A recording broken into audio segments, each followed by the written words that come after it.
out. Or the choice. The pause. Okay. While I search. Yeah, that's not fine. That's fine. So. It started? We started a long time ago, really. Oh, so are you feeling like yourself today? Now I'm nervous. Why are you? We've been going the whole time though. We're like, honestly, we're 10 minutes in. While I was yamming? Ian, drinking them waters. Talk about, do I look good from that angle? Nah, I'll chop. Don't worry, I'll chop. No, you can leave the foolishness. I don't care. Huh? I don't care. You can leave the foolishness. Alright. It's just funny. I didn't know we were recording. I know. I just want people comfortable. Bring yourself. So I'm happy that you feel like yourself. So first, let's start off. Who do I have joining me today? I don't never look at the camera. You can look at whatever you want. This is like, is this? You can put that wherever you want. But like, I can't bring it down. Yeah. What do you mean? Like, Oh. it's an arm. But can you hear me still? Okay, because I just don't want to be in the way of our interactions. Oh, it's too quiet? Yeah, do that. Is it too quiet now? Is it too quiet? Yeah, it's a little quiet. Is this good? Yeah, that's good. Is this good? That's better. Okay. Because it just you want to be aiming at in the mic. Yeah. So, are you feeling good? Yeah. Yeah. Does my mic seem like it's blocking you? Blocking me for you? Yes. Is it? All right. Yes. That's better? Yes. All right. Okay. So what's your question? Who do you have joining Who you do today? I have? Tell the people who I have joining me today. Hi, y'all. I'm Victoria. So now I should talk to them. Because Don't you know who I am. Yeah, talk to them. So I'm Victoria. My last name? Yo. I'm Victoria. How do you want the people to know you as? What do they want to? I'm Victoria DeHart. My poet name or my stage name, you could say, is Freedehart. FREEDEHART. That's my poet name. Oh, am I talking good? No, you're good. You're doing well. And yeah, should I give like a little bio? Yeah, you could give me whatever you want. I'm an educator in Bridgeport. I'm a daughter. I'm with 4 siblings, 3 sisters and a brother. And I do all types of creative things. I love being creative, arts, in any form, whether it's visual arts, poetry. I love singing. I love theater. I love any type of art, truly. And I'm also a math person. I'm a math teacher. Okay. Not just an educator. So usually when people think creative, they think the writing and the history and no. I'm definitely a STEM-brained person. But I also have the creative side as well. So, yeah, that's me. Thank you for sharing so much of yourself with us. How did you find yourself as an educator? How did I get to be an educator? Yes. I was a tutor for 3 weeks, and then I became the teacher in the classroom. I do not have any teaching credentials. I have a degree in behavioral science with a minor in math, and I was a tutor with AmeriCorps because I was like, I just want to get my feet wet. After college, I don't want to start a career right away. I just want to do a little something. And they had no math teacher for 3 weeks, and then they hired a math teacher. Man's quit after 5 days. Wow. Why did he quit? He couldn't. He was. Just lay it on us. Caucasian male from corporate America who tutored on the side, and he thought like, oh, I was a tutor, so of course I could teach this. I'm gonna come save these kids. And he came, and on the 5th day he walked out and tried to come back later that day, but they were like, what do you think this is? Like, you think we can trust this? Like, what like the you fuck? just walking out on our kids like midday. And so he quit, but was kind of fired at the same time. Let me actually do that too. Actually, mine's already on silent. Do better. But yeah, and then they asked for my college transcripts, and I was like, okay. And they're like, do you want the job? And I was like, okay. So what were you doing before? I was a tutor in the school. You're tutoring. Yeah. So is that full time though? It was like it wasn't like a, it was with AmeriCorps, so it was a volunteer, but like they paid us a living wage. Oh, so you said, oh yeah, you done came up. Yeah. But I was teaching. It was the reason. Truly, he left partly because the students were buck wilding. Like they was going I know, I get it. But like he was teaching, which I began teaching. But he was teaching 3 different subjects with no prep. So he was teaching pre-calculus, algebra, and geometry, no preps, just back to back to back. 30-minute lunch. That's it. That's a lot. They gave him no curriculum, so he had to make up his own lessons. They lucky they got 5 days, to be honest. So never mind. I take that. But back. I stayed. Listen, I stayed the whole year, and I came back again. So it's my 2nd year. About to be my full 2nd year. Oh, you like a baby in that classroom. No, not really. I mean, I'm. People are surprised often that's my 2nd year teaching when they see like the amount of control that I have in the classroom, because I know how to interact with kids. Like it's not difficult for me. What makes it so easy for you? Like, what natural experience do you have? Because I can tell, like, I see that difference with certain teachers. They come in and they're like, once you come in, I'm the adult, you're the student, you lost. You know what I'm saying? So when it comes to interacting with kids, what makes it so natural and easy for you? I was about to say I'm a human being. What? Like, it's more when kids are just humans. And like you just talk to them like they're like. Also, I'm from Hartford, but I went to public schools with Black and Hispanic kids. So like, also my mom's Jamaican, and I was raised around the Black side of my family. Also, I'm biracial, in case anybody. But I was raised by my mom's side of the family, so I had Black culture around me a lot, and so it's easier to interact with them when you can interact with them with their own culture. So when it's a white person, usually there's a lot of white teachers in these Black schools. When it's a white teacher, it's usually harder for them to just like vibe with the kids. And when you can vibe with them well, without like doing too much and without like trying to fake it, or without trying to like force yourself on them, just vibe with them normally, they usually respond really well to it. And when you're respectful and when you're kind and when you're patient, like, because there are also some Black teachers who vibe with them well, but they're too cool with them.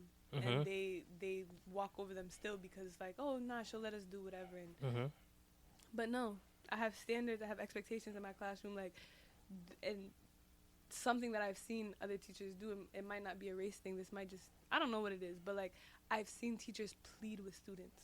Like, can you go to the office, or can you please just, and I'm like, and I've witnessed it, I'm like, what is happening? I said, you are the adult in the room. Like, and yes, and you are begging the child to, I'm like, this is, and there's times with students, because I give my students a voice, and so like, there's times where they feel like they can, but once I realize that that's what they're doing, I'm like, I don't think you realize that this is not up for discussion. Like, it is what, like, you cannot be in this classroom, or you did it out, you have to go.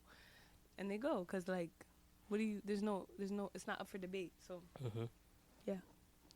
I like that. I think what resonated with me the most is when you said in the beginning, I almost said I'm a human being, and I feel like you didn't want to leave it as something so simple, but it really is something so simple, because when you take away all the layers of shit, like, I relate to the kids I work with because I come from where they come from, right?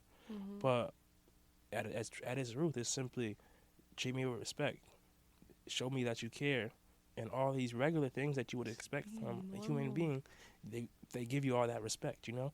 And surprisingly, like, when you treat them like a human being, you realize those kids that are wilding out the most are the ones that need and want the structure. But I'd also say my view of treating somebody like a human being is very much based in my faith, and people who don't have my same faith might not have as much patience, might not have as much, like, what's the word, perseverance, like, in dealing with, or there's certain things that the kids would say that if someone were to walk in, they'd be like, yo, I would never let my kids talk to me like that. And I'm like, we have, like, what do you, like, it's like, if they roast me, I roast them back.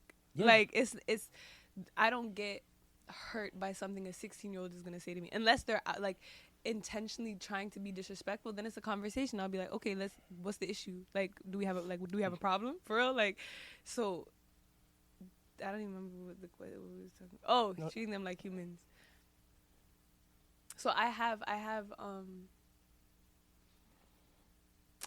principles, I guess, that I live off of that allow me to have as much patience as I do with them and have as much grace, and I don't yell at them. There's times when I might have to raise my voice for them to hear me, and or might have to get stern with them, but I'm not like I never emotionally yell at them, because one, they won't take me seriously. Two, I will look weak, and thus they won't take me seriously, and I've lost control. Like, as soon as I lose control of my emotions in the classroom, I lose control of the classroom. Yeah. So me, I'd rather sit down or rather just collect myself and then get back up and be like, okay, I still gotta teach these kids. Then like now scream, you guys never did it. I cannot do that. It's not conducive to learning. But also giving up is not conducive to learning. And I've done that before in a classroom where I'm just like, they're not listening, so I'm gonna just sit down and. But that's also not the way to go about it. So, yeah. I heard all the trials and tribulations in that. When is the school year over for you? June 16th. Looking forward to it? Not necessarily. I actually had a conversation with my roommate yesterday, because he was like, if I had a job where I got 2 months off every year, like I'd be so excited, I'd be so ready. And I'm like, true. And when the time comes, I will enjoy every moment of my 2 months. But like, if I look forward to there's 3 weeks left, and if I'm now at this point looking forward to having 2 months off, then I'm going to be miserable during these 3 weeks, and I'm just be like, yo, I can't wait to just have this time off. Yeah. And if I'm that desperate and looking forward to this time off, then why am I at this job? There are teachers who students ask me sometimes, they're like, Miss, like, don't you want to take a day off? Like, they want the day off too, but like, they're like, Miss, don't you want to take a day off? Like, give us the sub and da-da. Like, every other teacher would love to take a day off. And I'm like, okay, but like, why would I be here if I'm fiending for days off? Yeah. Like, truthfully, if I'm choosing to come here every day, it's because I have a desire, even if it's difficult, I have a desire to be here every day. If not, I'd find a different job. Like, I'm a capable human being who can work somewhere else, and if I'm fiending for a day off, it means either I'm not capable of handling this job, like the mental wherewithal and that whatnot of the job, or I just shouldn't be at the job. But I enjoy and I intentionally try in my life in general. I intentionally try not to look forward to things. Like, I can be excited about something in the future, but like I have a trip coming up to Bolivia this fall. And, like, people, aren't you so excited? I'm like, there's so much things that are going to happen between now and then that, like, why am I now spending my present moments worrying about a future moment that I have no control over? That may not even happen. So I have 2 questions. One, have you always been a patient person?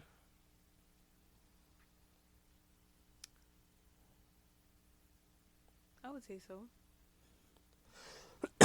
And the mentality of being able to appreciate the present, has that always been something for you as well, like a mindset?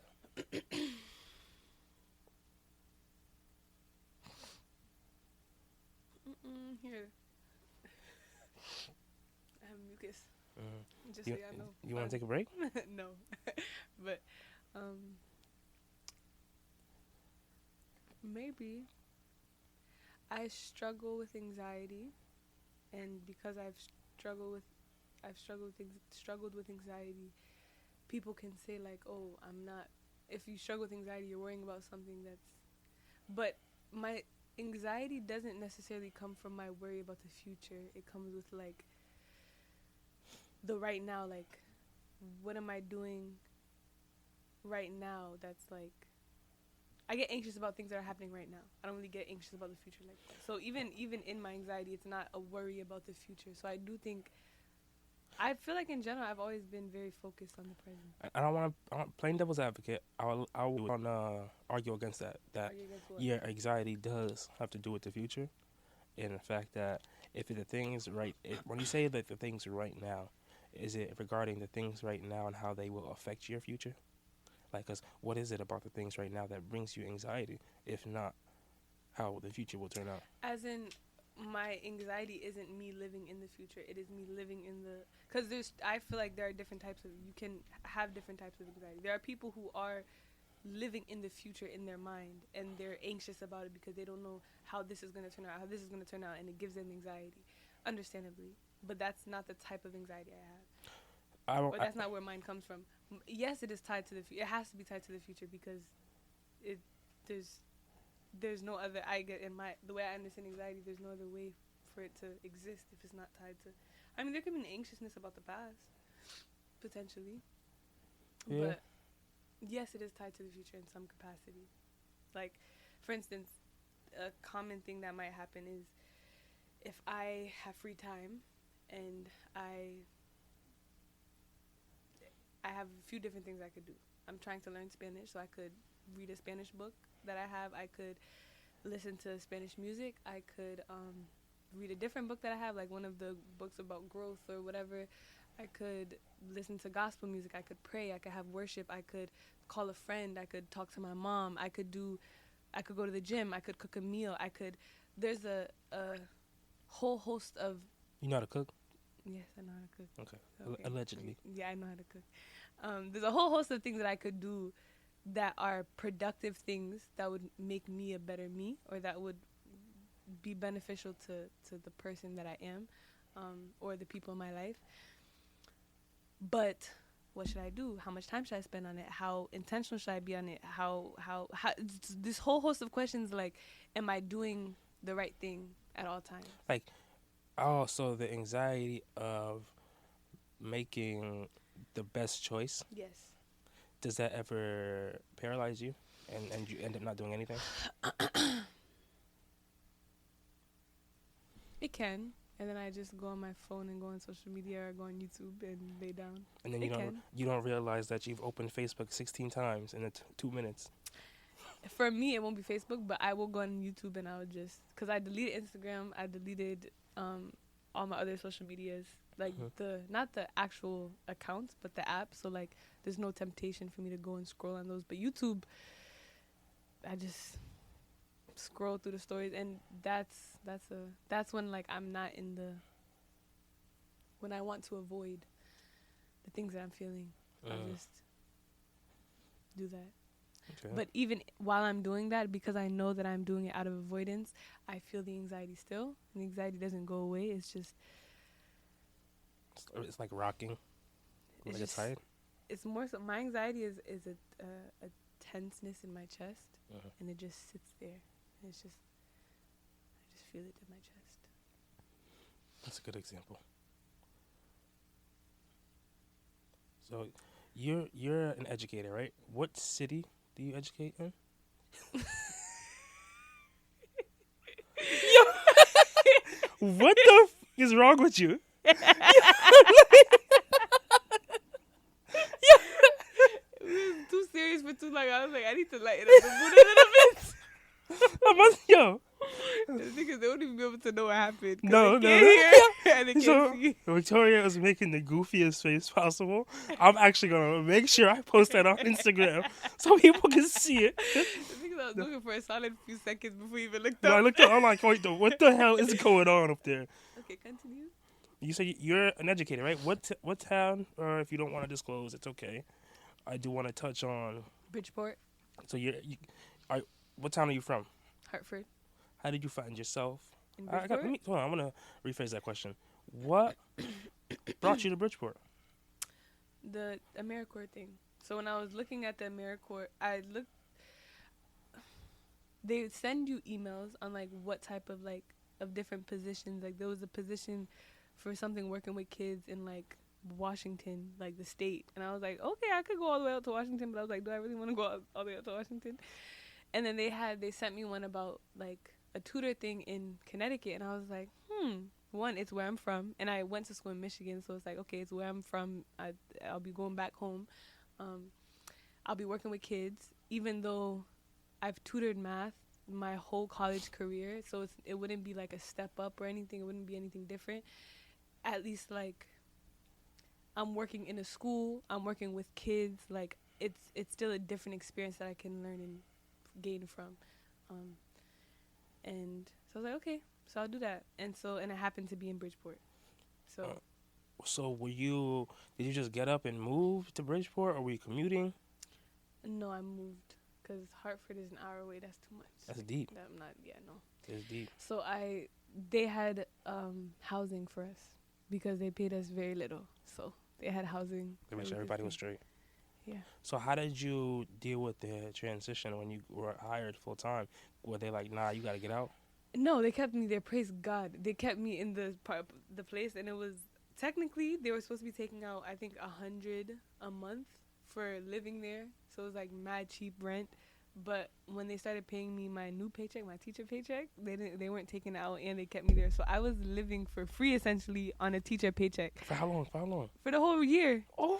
The way I saved money, it was nice.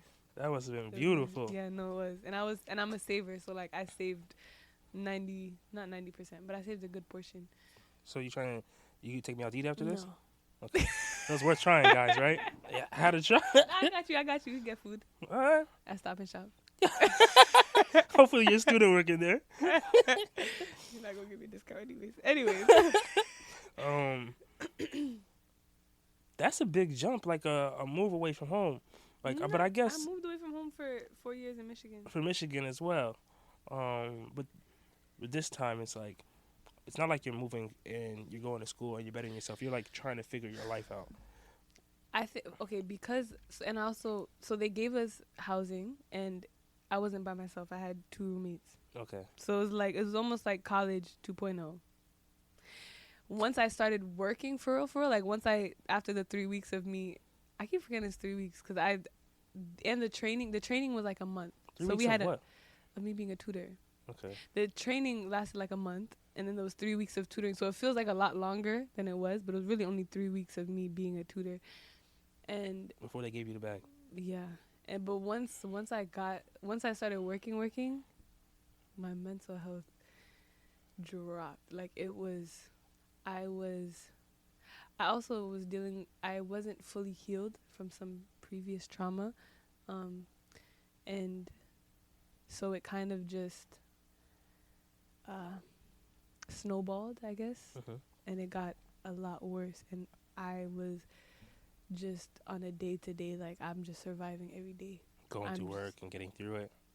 And even, like, when I got home, I was lesson planning for 4 to 6 hours a night because I was lesson planning for 3 different classes that I've never taught in my life. They gave me nothing. I even reached out to old high school teachers for textbooks. Crazy. They didn't give me. We didn't have textbooks. Like, it was. So I had 3 textbooks for each of the classes, and I just had to create the unit outline, what I'm teaching them on a day-to-day, the PowerPoints, the worksheets. And at first I was making my own because I didn't even know you could find them. And then, as time went on, I obviously found that you can find worksheets places, and I stopped having to make them every day. But, like, I'd get home at, like, 4, maybe eat some food, lay in bed, despondent for, like, an hour, and then 5, 6 o'clock, start lesson planning until, like, 10, 11, 12. So go to sleep, wake up at 6, start over. What skill or what activity did you do or participate in to get yourself out of that rut? What do you mean? Like you said that you transitioned, still dealing with something that was very traumatic. I do want to say, if you're open to, I would like to touch on that. Yeah, that's fine. But you said going into your first year, things are really tough. You weren't able to really address the things that you're dealing with. But I'm assuming, I see you now, and this was your second year. This is your second year, right? Mm-hmm. You seem much more put together. You seem healthier. You seem happier. I had a breakthrough. Okay. So that depression, I was also in a relationship at the time, and didn't help really. I actually ended that relationship because of the depression. But like my mind was the darkest it's ever been in that period of time. All the way up until, so this was last year.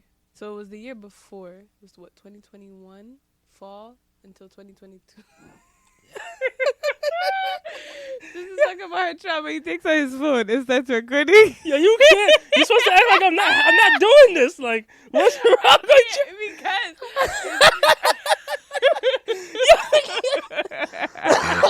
Yo. Sorry guys, I'm not used to being on podcasts.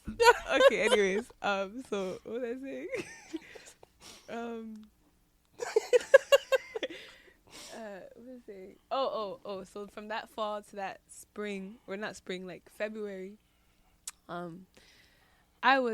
it was bad. Like, I gave up on the idea of a future family.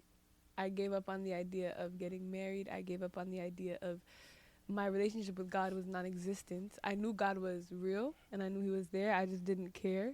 And I was just like, I'm just gonna live in misery and pain for the rest of my life. I was kind of despondent. I didn't care. And I couldn't end my life because I have little sisters that I couldn't do that to. And so I had to stay here, and I was like, well, but I'm not going to be happy when I'm here. And I gave up. That's very powerful, though. So I have a lot of respect for you because I've had my own battle with suicide and all that stuff. And I just really want to say I really respect you being able to put other people's emotions in the driver's seat to allow you to still be here and you be able to see that other side, you know? What breaks my heart with this topic is I don't like the fact that this is even a topic of conversation. Like, while suicide existed for all of time, you know, as soon as humans had begun, you know, they had the option to end their. But it's like, why that it doesn't even compute in the mind that to do something like that. But now it's so prevalent that young people, teenagers, like, if you feel too much pain and you don't know what to do with it, this is actually it's a valid option for you. And that breaks my heart because it's not an option. It is an option, but it shouldn't be an option, and it is an option, and that it shouldn't have been an option for me. I don't the fact that it would even cross my mind, because That's because you're not happy with your life. Yeah, life, emotions change so quickly. Life circumstances change so quickly. Like, there's no, and it breaks my heart because young people don't have enough life experiences to even know that circumstances can change quickly. Yeah, and that's why, like, not to get off topic, but I work with school engagement program. I work in the school engagement program, right? Mm-hmm. And I work with a lot of different kids that don't get to see a lot of success. So right out the gate, when I talk to these kids, like, I let them know, like, school is not a priority for me. My priority is to know that you see yourself as successful, somebody that's capable. So, like, I like to do a lot of extra stuff, outside things, community-wise or personal stuff that allow them opportunities to be somebody that creates something out of nothing, or to see the back end of, like, when they put on a fashion show, to be one of the people that are helping out, to show that, like, all right, look, you're one of the people that allowed this event to go off successfully. This is what it takes, the preparation it takes to put on something like this. Like, there are people that put all this together for other people to enjoy, and you can be one of those people, you know? So it's like, any way that I can empower you so that you know that, like you said, the value of your life. Exactly. I mean, the way my faith, the way I believe, we don't even have control over we do have control over our life realistically, because we can kill ourselves in the snap of a second, like snap of a finger, but, like,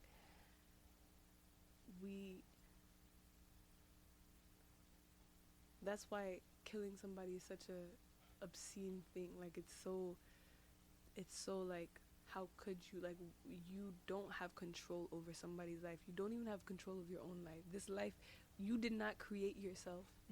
How dare you touch somebody else's creation? Even that's why I mean, it's a different subject, but, like, abortions, that's why mothers feel like they have the right to kill their own baby through aborting, but you didn't make that child. That child's life was brought together by, yes, your egg and someone else's sperm, but that doesn't always turn into a life. It turns into a life through, That's a dangerous game right there. and that's okay. That's okay. I believe that every life was created through a God, Okay. and that God at the end of the day should have all the power over whether a life, and that's why it's so painful when lives are taken by other humans, because how dare you touch somebody else's creation? I respect your faith. And I hope my questioning doesn't make you question your faith. Go ahead. It's for clarity. Mm-hmm. So when you said you didn't make that child, right? Because something in that child that might not even be developed into a child. Mm-hmm. So when do you feel like humans don't, humans can create things. no, I'm not saying we create, but when do you consider it a person? Oh, as soon as conception. I'm saying it might not, as soon as the egg touches the sperm, it might not, what's it called? It can, like the process may not even, you can combine an egg and a sperm. It doesn't mean it's going to be It's not a going to be baby. fertilized. Yeah, it might not be, like, it could, some issue might happen, but there is a process that, there's a spark, and there's a process that it goes through to become, for the cells to duplicate and duplicate and duplicate and duplicate, and that's what happens. It becomes a bigger baby. But as soon as I guess it is decided by God, like, yo, this egg and this sperm will create life. It'll create life, and it'll be a baby. So I'm not saying like it needs to be 6 weeks or however many weeks to be considered human. It's human as soon as God decided that this egg and sperm will create life. Okay, I respect that. That's I just want to hear clarity. Yeah, I like to see what people stand on.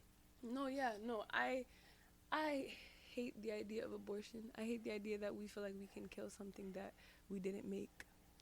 But I also understand that it's the only viable choice for a lot of women, and that it's the only option that they see. So I'm not gonna go out here and advocate for pro-life. I'm not gonna be like, no, you should never get an abortion. Also, I do understand that sometimes abortions need to happen in order to save the life of the mother. Mm-hmm. And some women in pro-life states have almost lost their lives because they weren't able to get an abortion, and that's painful. And I don't think. What if they are going to raise a child in a toxic, unhealthy environment? You shouldn't have. I mean, this is a different conversation, but if you are having sex, you should be prepared to have a child. Okay. That's it's just you are giving yourself the opportunity to have a child. So why aren't you ready? You're right. Realistically, that's why even my little students talking about this and that. Y'all ready to have children? Because even protection, you can use protection. You can have birth control. You can and still get pregnant, and you're not ready to have a child. So you recklessly made this decision to bring an entire human being into this world. So now, because of your recklessness, you're gonna kill that human being. Okay, go ahead, do that. And I'm not to say, like, if I was a teenager, I probably wouldn't have done the same thing. Like, say I was a pregnant teen. I'm not saying I wouldn't have done the same thing, because I might have, but it breaks my heart that that's where we are. That because of our recklessness, we're now killing people to cover our mistakes. That's painful. That was deep right there. Yeah. That was heavy. So, let me bring this back. So I spoke to a lovely woman today. Her name was Teresa McIntosh. You like that? You like that? Her name. Huh? That's not how you say her It's name. Teresa. She's my mother. It's Trisha. No, don't play with Teresa. It's Trisha. She said Teresa? She said Cap. Teresa. She did I won't call she did- Teresa. no, I won't she- call Teresa right now. She She said people don't know how to say my name, so they be saying Teresa, to what? Trisha. They say Trisha, but it's Teresa. Teresa. Cap. What? Cap. She's just saying that because she wants to sound bougie on their phone. On the interview. she just wanted to be like, my name's Teresa. Teresa. No, that's Teresa her name's McIntosh. I should have picked up the phone and said, "Why pre Teresa?" No. Should have hung up on my ass. But she said that she loved that See, I said a lot about you. First off, but she mentioned a story, and I had to ask you about it. Somebody stole your catalytic converter. Why did you bring that up? What is the relevance? No. Come on. Can you give me some background into that? It's not that. It's just so I was living in Bridgeport. It was while I was still at the location that they gave me housing for. So it was in Let me see. Do I know the regions of Bridgeport? By Seaside. You know where that is? You don't know Bridgeport either. Okay, well it is what it is. But it's not like, I don't think people would call it a bad area. So, but so there was one time I went and I parked under a bridge. It sounds spooky, but it was calm under that bridge. Not much stuff. It wasn't like one of those homeless shelter under bridges. You know those underpasses where they be setting up shop. No. It was a small bridge, short bridge, and it was just a bridge, and that's it. But I was parked under the bridge, and then I saw once I pulled out, I felt like my car like dropped down some, and I like heard a sound. So then I like stopped real quick and I looked, and I saw like, you know that thing that they use to like lift up cars. What is that called? A jack? Yeah, I saw a jack under my car, and then like, but that was it. And so I was like, okay, so I just drove away. That was an attempt. I realized that they were trying to do it, but they did it unsuccessfully, and because my car was fine. The next time, I was luckily with somebody, my boyfriend at the time, and he was driving my car, so he started driving, and I was like, why does my car sound like that? And then he was like, and then so we pulled over, and it was like driving mad weird, and it was like difficult to drive, and so like we pulled over like somewhere else, and this was Thanksgiving weekend, so I was about to go home. I was about to go to Hartford for Thanksgiving, like I think it was the day before Thanksgiving. I was about to go home. I was ready to be done with this school because mind you, I'm stressed out. This is my first year teaching. I was like spending hours and hours and hours working, so I was like, I'm ready to just leave this place and go home for the weekend. And then my car is not working. I said, So we look, and he looks, and he sees like wires hanging from underneath my car, and I'm like, oh my gosh! So I call my dad. I'm like, Dad, I don't know what to do. Like, and I was telling him, and he was like, your catalytic converter was probably stolen. And then I had to bring it. He told you to call the cops. I know he did, but let's keep going forward. I don't remember. He told you to call the cops. Keep going. Anyways. I bought it to a place. They replaced it for $900. $900. But my dad is a great dad. Okay. Praise God. So it didn't come out of my pockets. He also said that hopefully the insurance would cover some of it. So Did they? I don't know, because he paid for it. So shout out to him. I praise God that I was still a baby to him, and he paid for my bills. But yeah, so yeah, that's it. It was it's unclimatic, so I don't know why she brought it up. I think for her, it was probably a big thing because she's like, she's living in a dangerous city and people are stealing her catalytic converter. Like, she prays for me every day. Also because of school shootings. Like, she's like, and I'm a teacher, so she prays for me every day. That shit is no joke. And she's just scared for my life. So what's your relationship like with your mom and dad? At this point in my life, amazing. My relationship with my mom is great. I love her. We have good conversations. My relationship with my dad is also great. I love him. We have great conversations. Me and my dad go a lot deeper in conversations, and we have more philosophical and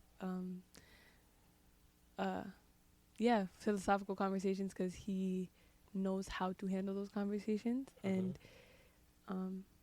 he's very intellectually and emotionally mature in having those conversations. So I'll call my dad and we'll talk about religion, we'll talk about different things, and it'll just be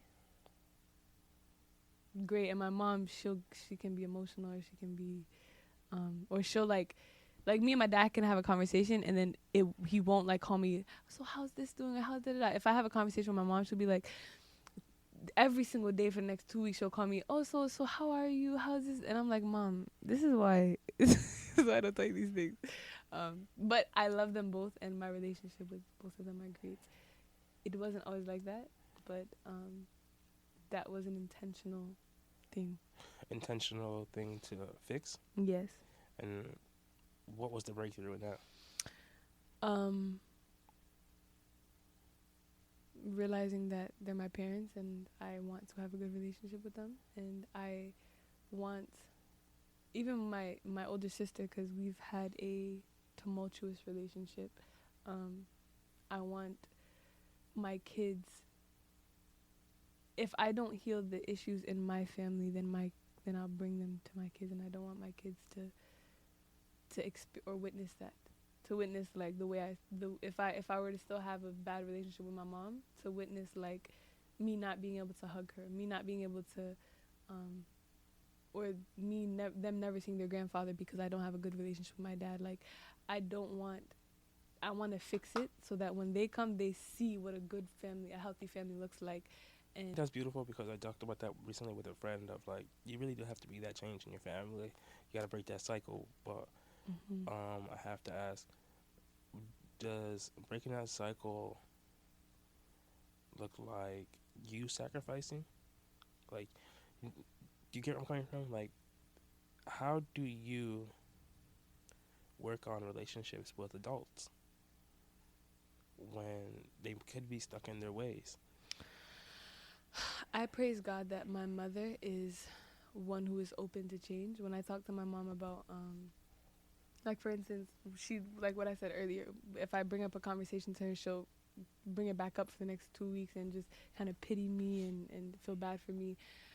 I'll tell her like, I don't like when you do that, and she'll stop doing it. Okay. Like my mom is a very understanding one, and she's not one, and I'm grateful and blessed for that. But also but I think it's also because she's aware of the mental health issues that a lot of her children have been through, and she's had to look at herself and be like, okay, did I, like, even that's why for a Jamaican, she brings the two younger one, they go to therapy because of her. And she's like, not because of her. I know what you mean. But because she like insisted upon it, like y'all should go to therapy and talk to somebody, whatever, because she values mental health, because I've struggled with it. My older sister has struggled with it. And the youngest one, I'm not gonna put her business out there, but she's struggled a lot with it, as well. So Which one of your sisters did I meet? I don't know. Which one was at the fashion show? All three of them. Those are all your sisters? All my siblings were there. Those are all your siblings? Yeah, my brother was there with his wife, and my older sister and my two little sisters were there. Oh, wow. I don't know which one you met, though. I probably met all of them. Yeah. Yeah. So and my dad, the reason our relationship was bad wasn't because he did something that was, like, there wasn't something that, like, my mom, I've had to confront her about different things. But my dad, I didn't really have to. One, he accepts accountability. He's very, like I said, emotionally mature. He accepts accountability, and he's willing to have conversations. But it's more so because me and my sister's relationship was so bad that we had to, and our parents were divorced, so we had two different households. I ended up living with my mom, and she ended up living with my dad, and thus me and my dad's relationship became non-existent almost. Like, I would see him, and he was intentional, but, like, I wasn't as comfortable with him as I was with my mom, so I just wouldn't, like, once I went to college, I only really called him for, like, bills or for, like, other things. They stole my cat converted, Pops. Listen, but no, but at that point, no, but seriously, like, I felt bad because, and he used to call me, like, his long lost child, and, like, I felt bad because, like, how did that make you feel though, hearing that? I felt bad, like, I felt it in the depths of my being, because, like, I knew that he felt pain because we weren't close, but, like, in my head, it's like, well, what do you want? I'm the child. What do you want me to do? Like, I'm not the reason we're not, like, while I could be more intentional, it's like, I'm not the reason we're not close. Like, y'all divorced, y'all separated, and then this bully right here, my older sister, she wants to come and cause problems. So, like, we can't live in the same house. So then and that's just how, and she and my mom also had problems. So, like. So is that sister, that's your full My sister? older, yeah, she's my full sister. Um, Now speaking of going back and repairing relationships to Mhm. see, to show your kids on Mhm. what you want them to look like, Mhm. is that a relationship you gone back for? Um, it's definitely a lot better. Sadly, I don't think our relationship will be how like I've shed many tears in my adult life over the fact that that relationship isn't what I want it to be. And I think the reality is because my two little sisters, they fought a lot too. But the difference is they were forced to stay in the same household, and thus they grew through those conflicts. Me and her separated in the height of our conflict, and thus we never were able to grow through it. And that's kind of where our relationship was left off. And while while I try and she tries to like just be positive and be in each other's lives, it's difficult. It's hard to describe, but it's difficult to just be normal around her. And she's very, very emotional. She like feels a lot, and I feel a lot too. But her feelings can leave her a bit sporadic. So do you find yourself like, and it's you tell me if I'm wrong, but it's interesting how that dynamics played out because it's like you're like your dad, but ended up with your mom, and she's like your mom, but ended up with her dad. Well, but it's because she couldn't, because her and my mom were they were Too. both hot headed. Mm-hmm. So like, and my mom's Jamaican, and she did some physical discipline, and she was She like, was not ready for that. right. And my dad wasn't with the physical discipline because I mean, not because he's Caucasian, but like, it's just two different. It's his culture. Yeah, his culture, and so and he was, I guess he was more of a gentle parent, and she was more of like a Jamaican parent, and because I was a good child, like I didn't cause no problems, it made more sense for me to stay there, for her to stay with my dad. Similar. Yeah. It's, So, yeah. it's very interesting. Can you tell me about the most recent challenge you had to overcome? The most recent challenge I've had to overcome. The most recent challenge I've had to overcome. I mean, the biggest challenge was probably. I mean, I've had a lot of. What do you mean? Challenges like. Challenges like what? Like anything that seems like something that you've been working on personally. Like, what is something that you said, I want to get better at this, or I'm struggling with this currently? Like, it could be something small or something big. Like, for instance, me, I think I've been struggling with rest. Like, I used to do very well with getting enough rest, and where my mornings used to be very easy. But past couple of weeks, I've been struggling, trying to get a lot done, preparing for my surgery. So I'm hoping that, like, after that, I can put myself in a space where I can overcome that. Okay. Well, I think maybe because I'm a constant work in progress, I don't really like, I really just overcame this, because I might relapse the next month, or I might like fall back into it, but then I'm a constant work in progress, so I'll get better, I'll be better, I'll do better.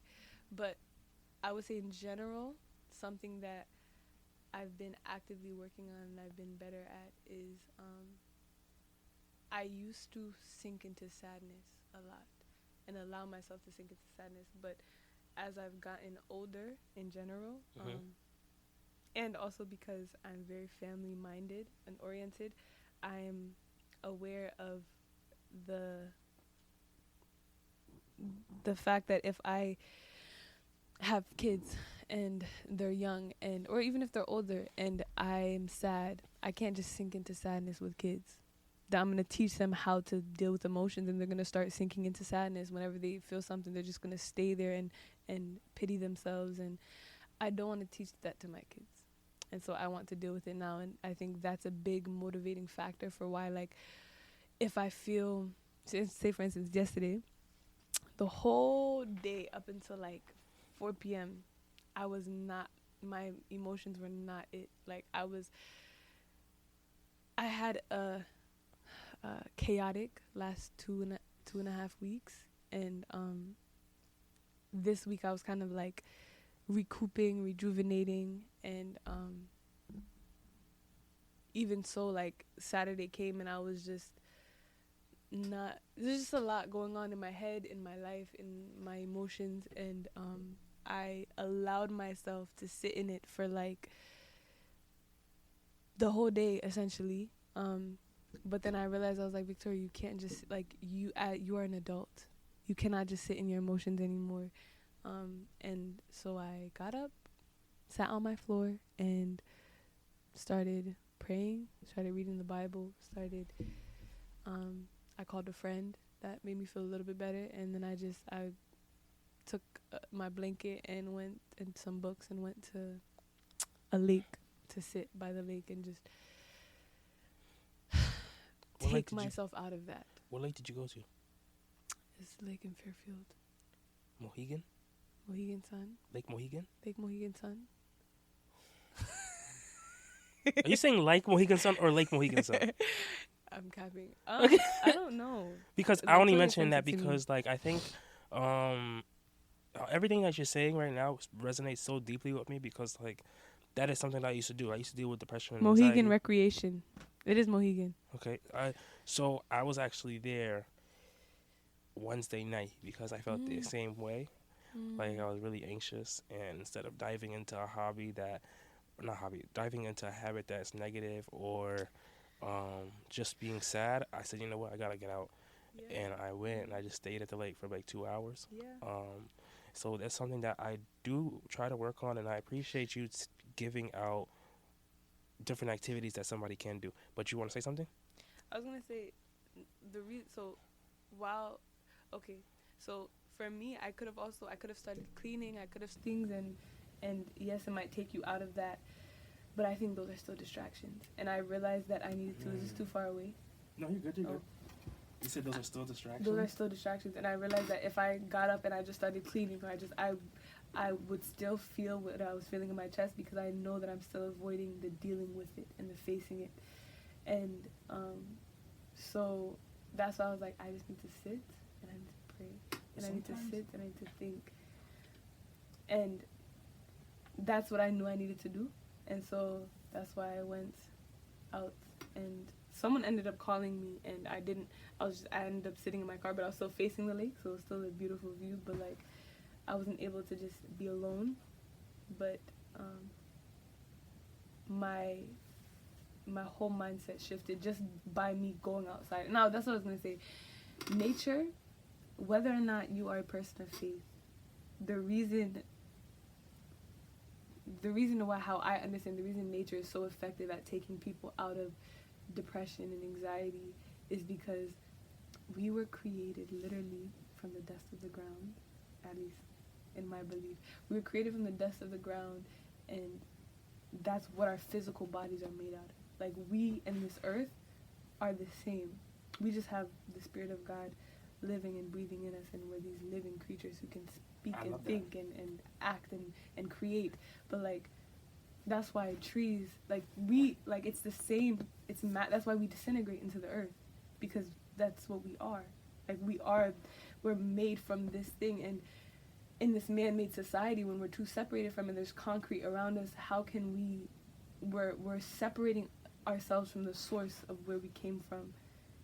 And so, of course, we're going to be drained and fatigued. And that's why when we go back into it, it's like, yo, I can breathe. Like, I can actually breathe because I'm reconnecting. It's like, that's why it feels good to go back home to family. It's like, this is where I came from. That's your natural element. Yeah, it's where you come from.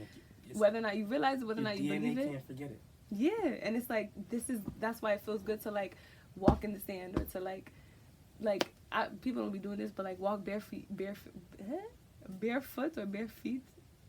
in the dirt or something like that. Even though people don't do it, like, your body was made with this substance, and these man-made, like, this couch, no offense, I don't know what this couch is. It could be cotton, it could be whatever, but, like, even the clothes that we wear, the clothes are polyester, rayon. Like, we are surrounding ourselves with artificial things, and that's why going into nature is usually very restorative for people with mental health. Yeah. So if you need to go in nature, go in nature. I know somebody that is the person that actually gave me that photo. They're really tapping in with nature right now. They go on like camping trips, like where there's like groups of people that they all get together and spend like the weekend away. So it's very interesting. I went on my first hike back in like December. So I'm trying to tap back Your in. first hike in your life? Yes. Wow. I mean, I've walked, but like walking in the woods is what I would call a hike, right? And I've never just purposefully walked in the woods, so on a trail and stuff. So I would call that my first hike. Wow. Yeah. So I've been going on hikes. I almost go on a hike every birthday. Really? Just because I love nature. I appreciate it so much. I need to be more intentional with a lot of those things. Yeah. But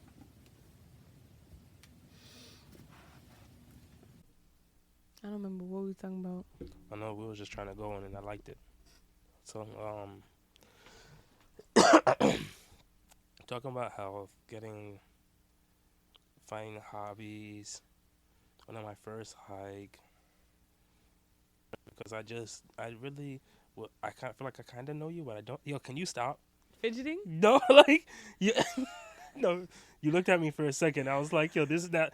Those eyes could blink or something. You know what I mean? Oh, because they're just open? Yeah. So I'm looking at you? It's like, blink them. I'm just having a conversation. Eye contact is good. No, it's beautiful. It's beautiful. Okay, continue.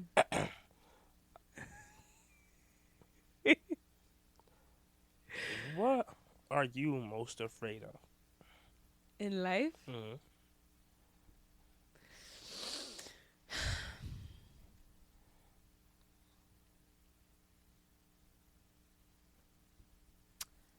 Giving up on myself and not fulfilling the purpose in which God has created me to fulfill.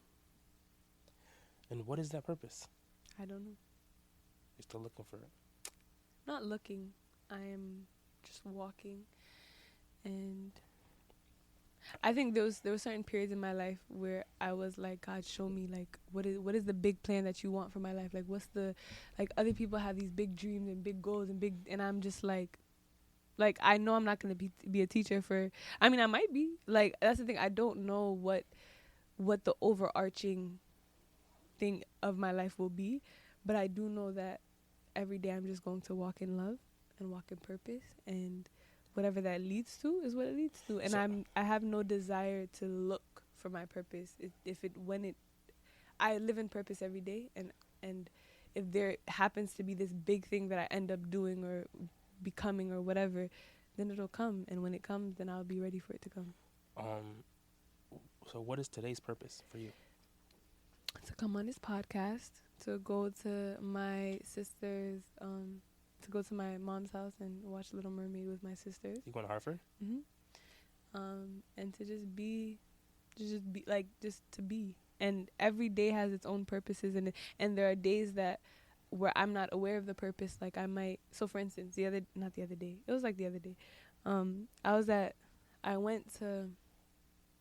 was going to Dunkin' Donuts, and I was walking from my car to the place, and as I was walking, I ran into this guy that was asking for money, and I was like, I don't got money, and I truthfully don't carry cash, like, ever, so I was like, I don't have anything, and I kept walking, but then I was like, I'm literally going to Dunkin' Donuts, I could just get this dude something, so I went back, and I was like, do you want something from Dunkin'? And he was like, a coffee. And I was like, that's it? Like, no, nothing else? And he was like, yeah, just like a black coffee. And I was like, all right, cool. So I went, got him a black coffee, paid, was about to pay, and I got myself my whole host of things. Yeah, just keep that order to yourself. But, and then I was about to pay, my phone died. And that's what I was going to use because my wallet wasn't on me. And I was like, it's embarrassing. I can't even pay for my own food. You was about to sit out there with him talking about yo. I had my backpack on me though, and I knew my wallet wasn't in my backpack. But I was like, let me check for my wallet, and I told the lady so that the other people behind me could go. And the guy behind me, like I was looking at my backpack, and I was like, I know this joint is not in here, but I'm just like, let me just waste some time real quick, and then I'll just tell her like, oh, I don't have it. Like, I'm gonna go to my car real quick, cause it was in my car, but like my car was like away. Like it wasn't just like outside. It was like it was Main Street, so it was like parked a distance away. And so then the guy behind me with his little son, he had a little boy. That's probably why he did it, but I don't know why he did it. Praise God. But he paid for my food, and I was like, oh, thank you. I was like, thank you. Oh, shout out to him. And then when it came time for him to order his food, the guy behind him paid for his food. And I started this whole little, and he was about to be like, no, it's okay, it's okay, it's okay. But then this lady behind the other guy, she was like, no, that's what you call pass it on, go ahead, pass it on. Like, she's like, that's what you call, and she kept saying that. I was like, oh, that's so sweet. I felt like I started the little thing by just my by phone dying, right? Just by me just being there, and like, they didn't know that I had offered to buy this guy coffee. But that, and my phone happened to, and it was at like, it was dying, but like maybe if I didn't stop and go back, maybe it wouldn't have died. Cause it was at like 1%. So yeah, it like you had probably just paid for your stuff and been off. Yeah. And it wouldn't have started this Nah, little. real shit. So it's like, and that's something so small, but that's outside of like, that's me living in purpose and just being led and not having any control, but just walking in purpose. Like, there's things like this. I intentionally came here today. We made a plan. It wasn't like an accidental or a coincidental, whatever. But it's still me living in purpose. Me sharing my story is still me living in purpose. Me going and spending time with my sisters and whatever happens while I'm at my mom's house and us spending time together, that's me living in purpose. I like that because it also takes that pressure off of like, purpose doesn't have to be something profound. No, it could be something that brings peace. Purpose is your everyday, every step, as long as you are walking with intention, is purpose. Every step that you take, it could be me getting, literally stepping out of my bed after that full day in my sheets. That's me stepping in purpose, because I'm pulling myself to a different level. It doesn't have to be this, my purpose in life is to cure cancer. My purpose in life is to do yes, that can be a purpose as well. But what if you don't live long enough to make that happen? You have no control over what happens in the future. So as long as you are intentional with your everyday, day to day, I'm walking in purpose every day, then you're doing everything you can do, and that's all anyone can ask of you. That's real. By any means necessary. Sorry, guys, I'm just reading a book title. What did you just read? A book title, that one. I forgot that people can't see, so like... You gotta say what's going on. Yeah, I have to say You got to. I think that was very well said, because when I had a conversation with somebody, they said they really wanted to understand what your purpose was, or what is your true passion. And I think that is a great way to explain purpose and passion. I think passion's a bit different, though. I think purpose is your reason for being here. I think passion is what makes being here enjoyable. And tell me if I'm wrong. I feel like they align when you're passionate about something. That's when you have the intentional purpose behind it. Or you know what I'm trying to say? When you're passionate, you can move purposeful. So yes, but sometimes you have to move purposely without passion. Yeah. But okay, let me say this. No, okay. So for instance, a passion of mine a passion of mine is people, and I care deeply about people, and I have a lot of emotions for and feel deeply for people. And thus, even times when I may not want to walk in purpose, sometimes I do, because I have a passion about, subconsciously or consciously, I have a passion about of making sure that people are good, or people are whatever. But I feel like that stems from your passion of love, you know? Yeah. Like your purpose might not benefit you per se in a moment, but it's in support of your passion long term, like overarching. I think of it as like when you're a passionate teacher, and like those moments where you said there's times where you're gonna love these kids and you're gonna be whatever, but there's at some moment you've gotta lock in and just like, this is what it is. You still love them and you're still passionate about that, but it switches where it's like, I have to switch my purpose on my intention right now because I am really passionate about this, and this is what I believe is going to help this person. I feel like it always comes back to that. To your passion? It always comes back to your But passion. the thing is, even when you move without it. so there was a period of time where I didn't like when I was in college, and I switched my major about 16 times, and I didn't know, and I was struggling. I was like, I don't know my passion. I don't know I don't know my purposes. I don't know, and I was this lost little guppy, and I didn't know what to do with my life. And even when I changed my major to behavioral science, the reason I changed it to that is because I knew that I wanted to do something with people and maybe communities, but I was like, I don't know what that's gonna look like. I don't know what career I'm gonna end up in, and that's partly why I did the AmeriCorps thing, because I was like, I don't really know where my career is headed, so this is just to like get my feet wet a little bit. And what I realized, at least about passion for me, is that while some people may be blessed with the gift of having people are blessed with the gift of knowing their passion from a young age, and knowing like this is what I want to do, and having this big vision for their life. A lot of people aren't, and that's okay. And the time that it takes for you to figure out, or the time that it takes for you to not figure out but to discover, because I don't think you have truly any control over when it's revealed to you, like, oh snap, like this is, I think it's God led, and God will reveal to you like, yo, this is what I want you to do. This is where I see you. This is the reason why I created you to do this and to do that and whatever. So what do you say for the people that don't ever find that? I think they might be looking past. Okay. So for instance, I think my passion of people has always been there. I've always been a people person. I wanted to be a teacher before I changed my major to other things, and I happen to be a teacher now. Like, I wanted to be, like, all the different things all the passions that I'm aware of now, I had back then, but I overlooked them. And I think, one, people might be thinking too deeply about it, like, yo, like, where's my, and it's like, yo, it's you wake up every day, what's the first thing you think about? Mm-hmm. When you, what is something that makes your heart flutter? What's something that, like, it's the simplest things in life, like what makes you laugh the hardest? What makes you, when you're in, what space are you in where you find yourself smiling the biggest, and to the point where your cheeks are hurting? Like, it's not this big deep philosophical thing that you need to uncover, like you need to find yourself or find this. It is just what makes you smile, what makes you happy. When I go to work every day, while these kids stress me out, I laugh so much. Mm-hmm. I be kiki, and I be like, and I just be living life while I'm at work because these kids are funny, and like we just have a good relationship. So while I could be going to work every day and like still like, yo, what's my passion? What am I supposed to do? Like, teaching can't be the only thing that I do.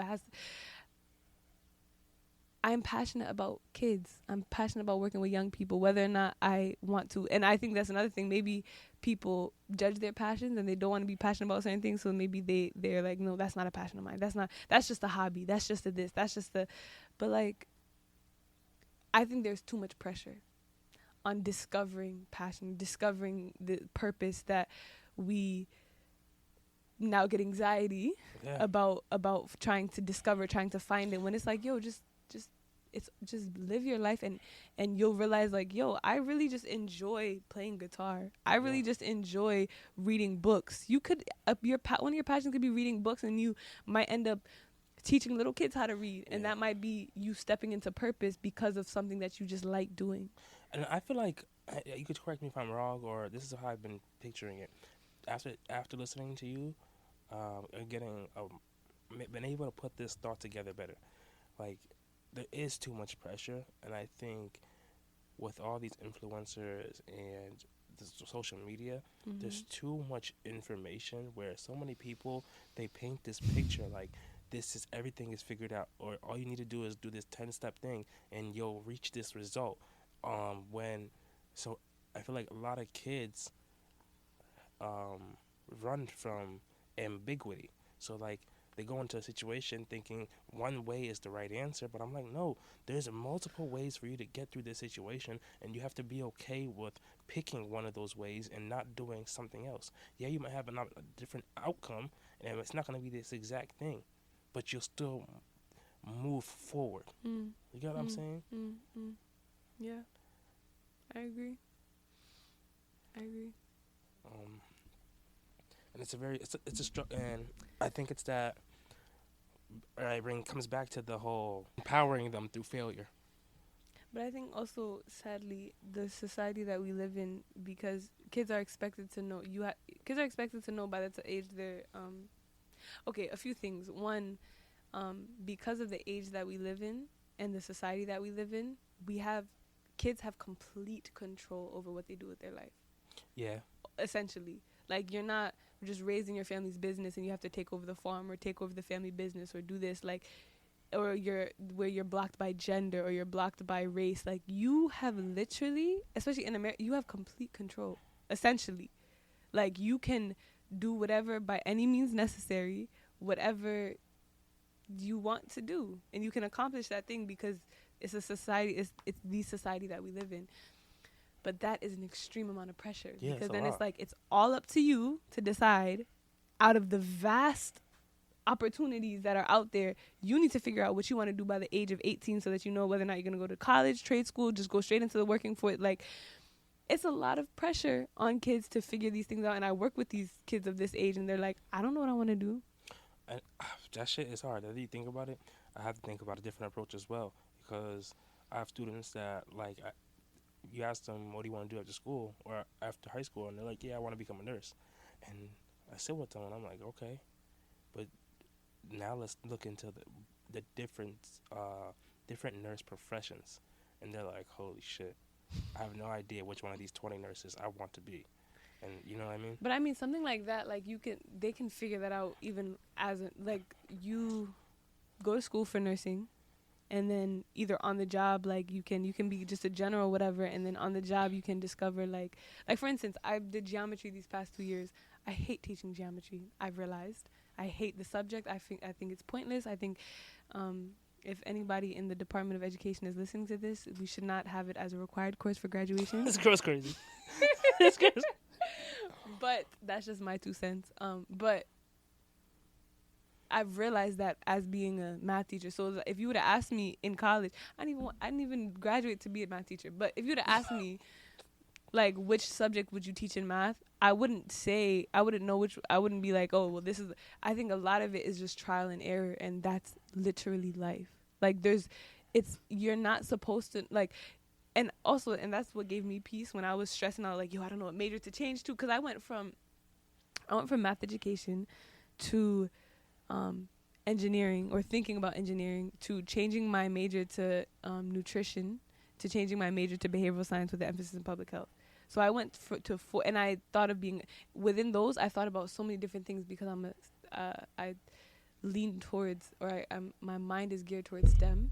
So like, I was like, I could do engineering, I could be a doctor, I could be anything. And I was looking at all these different things, and I was stressed out. And I talked to my friend's mom. I remember one day I was at her kitchen table, and I was like, I'm stressed out. I don't know what I'm doing. I was like, there's so much options. I was like, I'm confused. And then she's like, you don't know how many people, how many of her friends, she's like, you don't know how many people graduated with a degree just to be doing a completely opposite career 5-10 years later.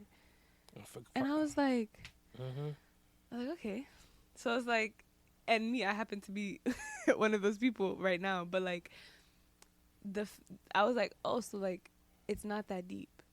Like, while it may feel like a big waste of time, or it may feel like, yo, I really just spent 4 years and all this student debt on, you needed whatever choice you made. In the name of Jesus, you were led and you were guided, and you needed whatever experience. You needed to meet those people. So maybe you are $20,000 in debt just because you met the people that you will be best friends with for the rest of your life. Or maybe they taught you a lesson that you will now teach your children, and those children will need that lesson for the experiences that they go through. And you don't know what it is, but like, if you are walking in purpose, it doesn't matter whether you know which direction you're going in, if you are deciding to walk in purpose and walk in love and just walking with intention, even if you're confused on which step to take where, you will be led and you'll be guided and you will eventually be where you need to be. And it's not that deep. And we can breathe and we can it's okay. And like I think making it simple, like for young people, like telling them, yo, just what makes you happy? Like what do you enjoy doing right now with your life? Like a student told me, I said, do you have any hobbies? And he was like, no. I was like, you just play video games? Because I know he does. I was like, that's all you do? And he was like, yeah. I was like, do you want to be a video game developer? And he was like, no. So I was like, why do you spend all your time doing that if that's not? Like, why do you I was like, you don't want to do something? He was like, well, I used to play guitar. I was like, well, you should play some more guitar. Like, and then I asked him, like, what do you want to do with your life, or what do you want to? And a lot of people do have a general idea, but for the ones that are deeply struggling, like they just don't know at all. Think of a day to day. What brings a smile to your face? Yeah. That's the simplest thing. What brings a smile? What things do you struggle with? Or like say you struggle with anxiety. In what situations do you not feel anxious?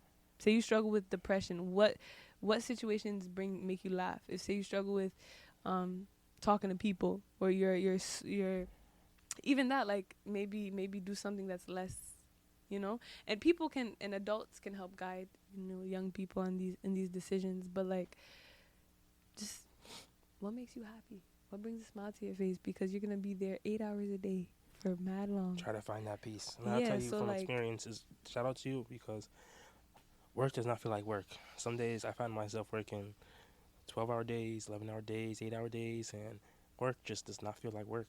Yeah, some days. Huh? What does that mean?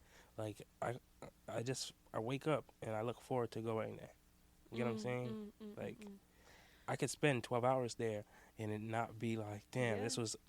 Don't get me wrong, I'll be tired, but it's like it won't be like, damn, they had me slaving or something. Nah, I love what I do. So that brings me to the next section of the podcast.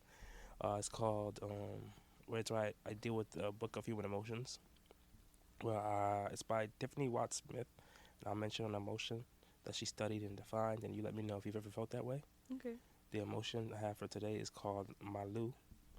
Malu. Yeah, it's a feeling of shock, appreciation, awe when you see somebody.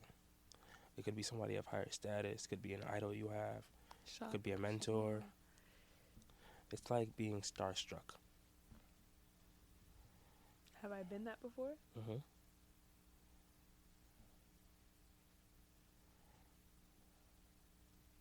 Ever in my life? Mm-hmm. Probably. Can you recall it? Probably when I saw the Cheetah Girls. In person. You saw them in person? Yeah. Was Raven there? It was the real Cheetah Girls. It was the 4 Cheetah Girls. That was the what? The real ones. Raven was just like the movie Cheetah Girl, right? Oh yeah, I don't know, but it was the four girls, and I was a kid, but I probably was like, oh my god. And there was a time where like we weren't that close, but like there was a time when like they walked and they were in the center of the arena or whatever it was, and I was like, yo, like I was like 5 people away from them, and I was like, that was pretty, but in general, I wouldn't say. Maybe with God sometimes I'm like, yo, you really did all this? Like, I'd be in awe of who He is and the love of this earth and the things that, like, when I find out things about who God is, I'm just like, that's crazy. Like or when I discover who He is through the things that He's done, I become in awe. It's like the intention behind even the smallest things. Like, you did this because you knew that this was gonna happen, and you knew like you had a plan for everything. I think I might get that feeling, but for humans, not so much, because you didn't feel like that when you met me. Because sometimes I feel like I'm a vessel. Guys, you can't see me, but I'm itching my head in confusion. Don't play with me. There's sometimes where I am in my true form as a vessel. where there's like, you tell me, sometimes if you close your eyes, you feel that, but you open, yes, that's me. I don't think I've ever closed my eyes around Yo, you. yo, get the fuck. Are you right? Cause that's why you weren't blinking earlier. That's Yeah, I don't think I've ever blinked around you. I appreciate that though. No, I just don't view humans as like even like celebrities. Like I may be like, yo, like I'm actually seeing this person who like I'm like everybody sees only on TV in real life, but it's not like this. Oh my gosh, like wow, like that's why I'm not even like I don't really. I've been to concerts before, but not that many, and also I'm not that pressed to go because like they're just people. Like they're literally like skin and flesh with like talent, and you know, they so many people have talent. they are, but when you come from environments that fucking suck and you don't get to see how they made it out of those same shitty environments, you begin to think of those people as bigger than life. But they're not. And no, they're not, and that's a negative thing that comes with it though. That's what I'm just trying to say. There needs to be something that brings their humanity back to those people. And I do think that social media does provide some type of aspect of that. People say, "Oh, there's no star power anymore." Like people, like every day what a celebrity is doing. But I think that's a good thing. Not with Beyonce. Yeah, That's why I feel like people love her so much because like you don't see the things, you don't see flaws, you don't see yeah, like her humanity. You see other, but I feel like, and that's another thing that I feel like I'm not really into media, but like people are literally drawn to negativity, and so when you can show some type of negative thing, everyone will pay attention to you. Oh, this person did this. You could be like Beyonce. People pay attention to her still, but like if she were to do something just slightly, something that like unsettles the water a little bit, everybody would know.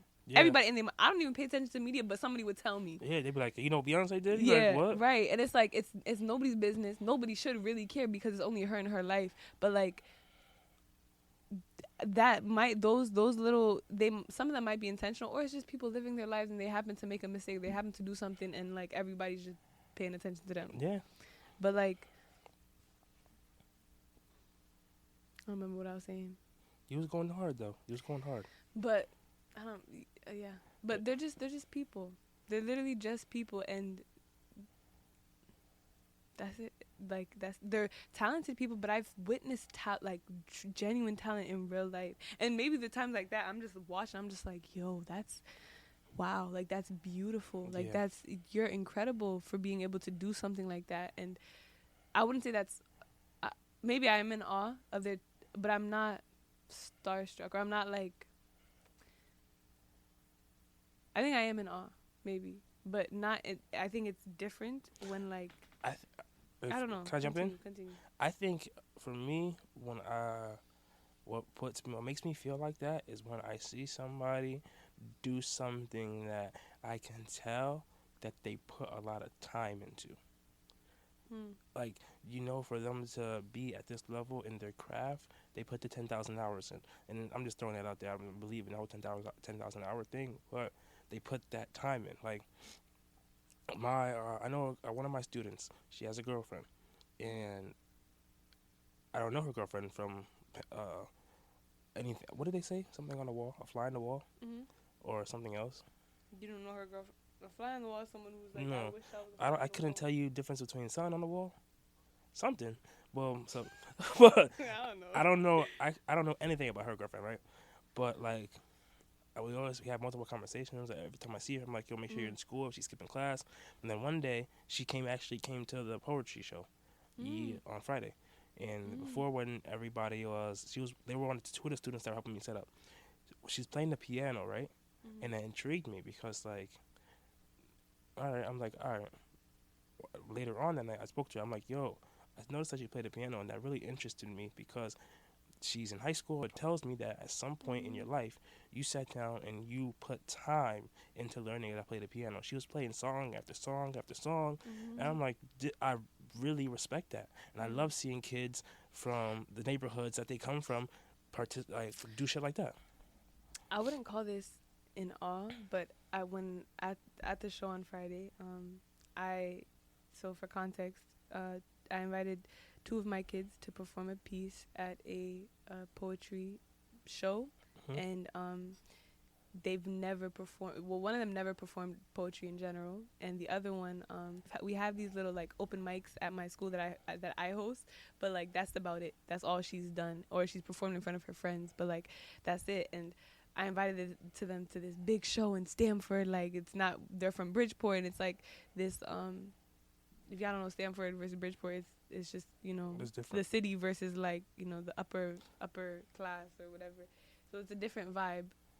For them and how they perceive the town, let alone going there and performing. And they're also performing around these big poets and these international poets and these poets who performed in different states and who featured and witnessing them perform and just go up there. Like I was just like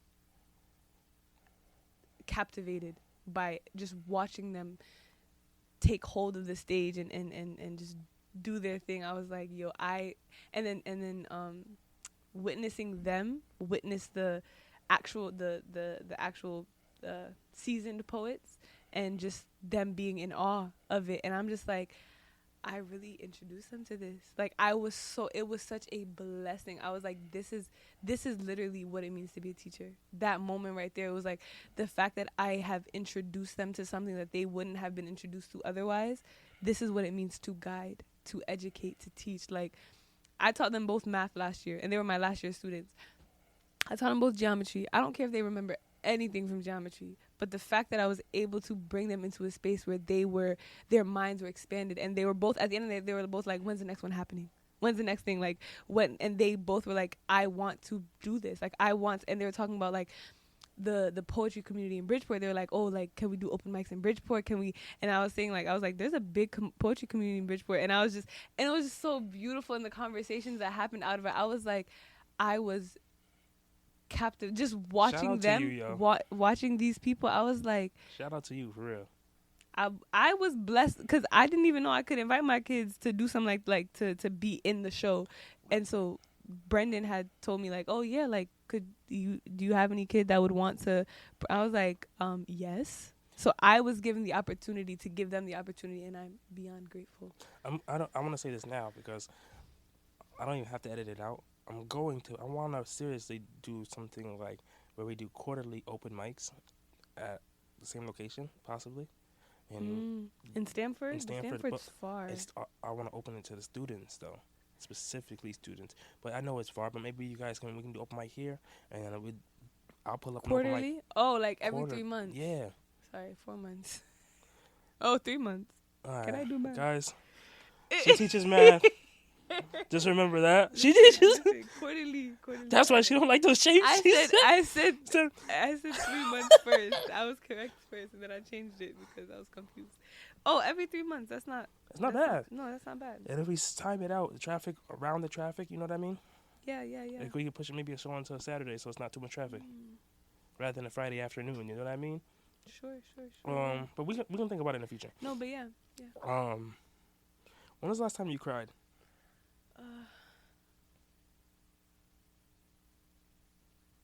Yesterday. Do you want to share what you cried about? I was watching Encanto. Is that an animated film? You never seen Encanto? Mm-mm. Encanto is a beautiful film about a little girl stepping into her true magic. Okay. When her whole family is... You've never seen Encanto, for real? No, yeah, it's an animated film. It's a Disney film. You loved it? I actually watched it in Spanish because I've seen it in English so many times, and I was like, I want to watch it, but like, yeah, so I watched it in Spanish. It's hard. It is difficult. It's hard to listen to stuff in Spanish. You like, but like, I watched Coco. You've seen Coco? I've never watched that. What's his name? Loves that show. Loves that movie. Yeah, what's his name? I know that. What's his name person? Because I know. He said that's why. He said that was actually the last time he cried. What's his name? You said you knew him. Okay. What's it called? No, that's the last time I cried last night watching that. But let me see. Yesterday morning was for emotion, and it's because I had to. It was the realization of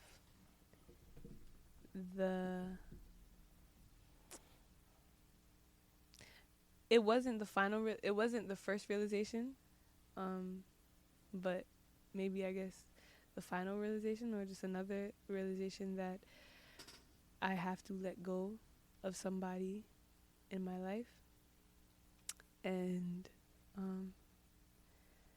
I had a lot of hope for a future with this person, and while I don't need to let go of them completely in my life, the way in which we relate has to change drastically, and I was ready to just go full force with this person, and I had to let that thought go, and it was extremely difficult because so I shed a few tears, but and that's also, I think that's probably what launched the day being what it was yesterday, and why I had a difficult day, because that, on top of just a lot, the whole past 2 weeks being just a lot in general, it was just difficult to accept. I appreciate you sharing that with me. And this morning, actually, I had a complete different, like, this morning I woke up and I looked up at my ceiling and I was like, God, it's just me and you. Like, I am okay. Not okay. I'm almost like with this, like, glimmer of hope. Like, I'm excited to start building with God again without the, I guess, distraction. Even though it wasn't really a distraction. He wasn't a distraction, but,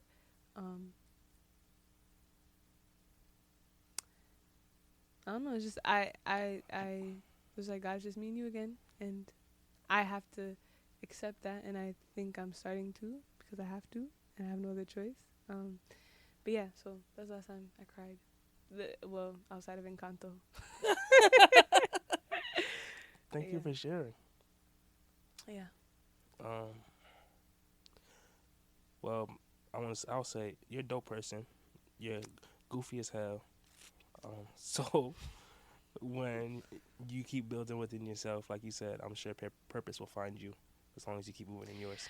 I want to share something I watched in a video the other day. What video? It was a video called, I don't remember the video name. Why would I remember the video name? No, you said I watched in a video. I just wanted to see if it was a movie or something. It was a video. I don't. Gosh. Okay, anyways. So, I watched a video, and it was this guy, it was like 6-minute video, and he makes a lot of short videos about like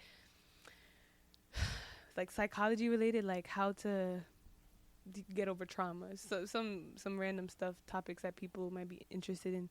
And he has a unique take on things, and he gives like these analogies that are very interesting. And so this one video, I think it was, actually, maybe I do know the title. Here we go. At least I know what it was about. You ain't shit, yo. You love trying to play me, but then you're gonna double back. I think it was something like how to not get attached or be attached in relationships. Uh-huh. How to be in a relationship without the emotional attachment. And he was essentially saying, he said, the key is to view people as cats. And he was like, I like cats. He was like, I enjoy a cat's company. I enjoy petting cats. I enjoy, just interacting with cats. And he was like, because I like interacting with cats, every day I put out milk for any cats in the neighborhood to come drink some milk. Okay. And he was like, and cats come. And he's like, and if the cats like my milk, then the cats will continue to come. And if the cats continue to come, then me and the cat will develop like a relationship or like a bond. Like, oh, like we see each other every day. You come drink my milk every day, and I keep putting out milk and you keep coming. And he was like, when that cat leaves, cat's not on my mind. I go about my life. I do my business. I'm not worried about like, yo, the cat. It's just, it's a cat. So you just go on about your business, go on about your life. And the next day you put out some more milk. And while the cat's there, you are completely present with the cat. You are completely just engulfed in the moment with the cat. And then as it leaves, as the cat leaves, it leaves your mind as well, and you go on about your life. You see it again, and so on and so forth. And then he was like, but people will say, but people aren't cats. People have responsibilities. And what if this cat is drinking from another neighbor's milk? And he was like, well, hate to break it to you, but if the cat is drinking from someone else's milk, then it's not your cat. It's a neighbor's cat. It's a neighborhood cat. So I said, okay. But he said it so calmly and simple. Like, it's like, it's a neighborhood cat. I said, I hear you. I hear you. And he was like, how, he was like, you don't own the cat though. So if the cat doesn't come back, and you appreciate the time that you guys had together, that you spent together, and if you keep putting out good milk, a new cat will come and drink it. And he was also like how the milk is, whether or not it's good milk, the cat decides. Like, it's only up to that, because there might be other cats in the neighborhood that don't like your milk, they like somebody else's milk, but like that cat liked your milk, and it kept coming for your milk because you put out the best milk to them. And he was like, but say they stop coming for whatever reason, appreciate the time that y'all spent together and keep putting out good milk. And this good milk he described as your light, essentially. You putting out goodness into the world. If you keep being who you are and putting out this goodness, people will be attracted to it. And people will want to just continue coming back and spending time with you because they just genuinely enjoy being around you. They enjoy being in your presence. And concept has helped me let go a little bit because it just in general, because I put out good milk. And if I keep putting out good milk, people are going to want to spend time with me, whether it be a romantic relationship, whether it be a friendship, whether it be at work. The students that are drawn to me versus other teachers, like, I will just continue putting out good milk, and it'll be, and I'll continue because I like interacting with people. So I'm gonna keep putting out my good milk until someone keep coming back, you know. Shout out to you. On a side note, I'm getting 2 cats this week. Interesting. No, real cats. Like, for real? Yeah. Like real cats. Why? I always wanted a cat. I love cats. I'm getting a kitten, and they always speak. All my friends are telling me that you shouldn't get one kitten. You can have one kitten. They said I should get 2, so I'm getting 2. I'm getting 2 kittens so that one can watch the other one. Aw, I have 2. My mom has 2 cats, and she has 2 cats because I brought them into our house. So you're welcome, Mom. But I already have the name for one of them. I don't have the name for the other one yet. Oh. What happened? Victoria? What the hell's wrong with you? But one of them is going to be Hendrix. Hendrix? Mm-hmm. Why? Future. I fuck with Future heavy. Oh, I thought it was because he represents your future. Like the cat represents your future. Double entendre, I'll take it. Okay. Okay. And then the other one's going to be named? Victoria. It's apparently. So, yeah, Victoria means victory. And it means that your cat will bring you prosperity all the days of your life. I think we got a name, guys. I think we got a cat name. I got a cat name, Please, Victoria, guys. Actually, I will cry. I will actually cry. Not name your cat Victoria. Yeah, it's too late. I'm good.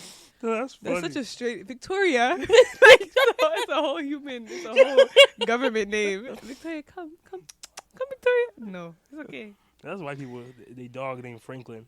Like, what? Yo, if you named your cat Victoria and then it was a pest to you, I would love it. That's the only way it would be. I would love it. It'd be an outside cat, real fast.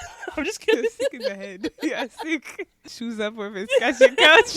That's the only way. If it would just stare at you in evil and not blink. I would love that, yo.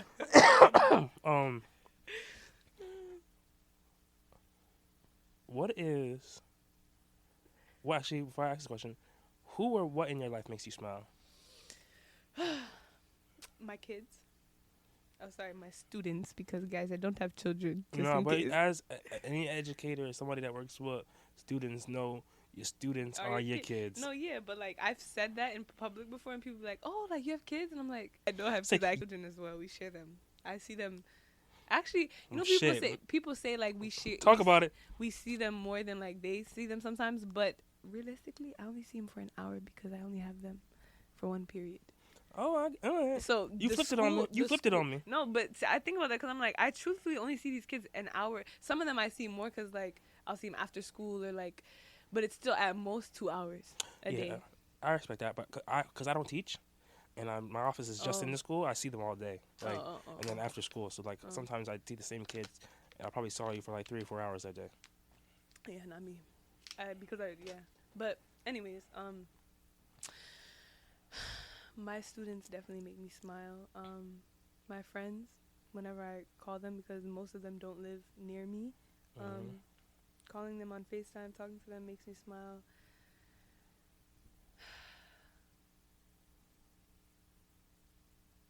Seeing goodness, seeing goodness in the world. Things happen like. Or just sometimes watching people in their element makes me smile. Like that might make me smile. I don't know. There's a bunch of different things that I appreciate that. I'm a genuinely happy person. So like I see that. people see me smiling a lot. I could just be smiling in a conversation with somebody. For other people, it's like, why are you smiling? It's a good conversation. Like, what do you mean?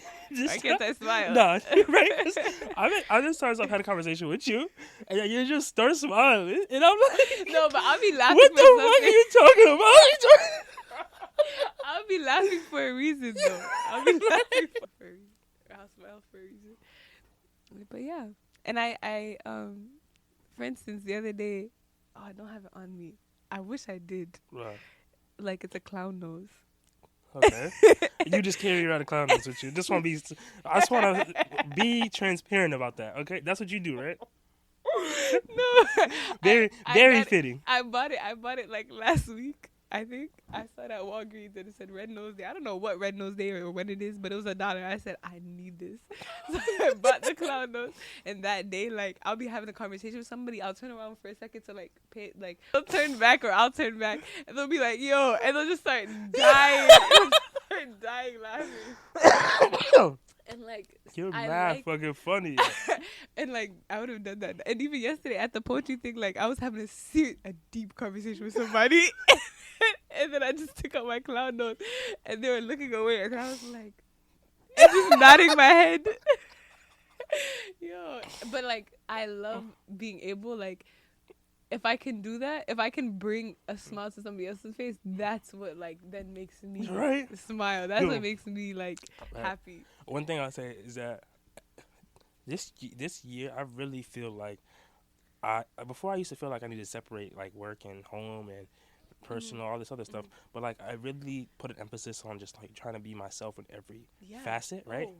So, but it's twofold because like now I play around OD at work. I'll be in meetings with the AD and stuff and just start like just joking around, and it feels so much comfortable. I used to feel like I used to not be able to do that, but like even now with my students, they tell me I play around too much.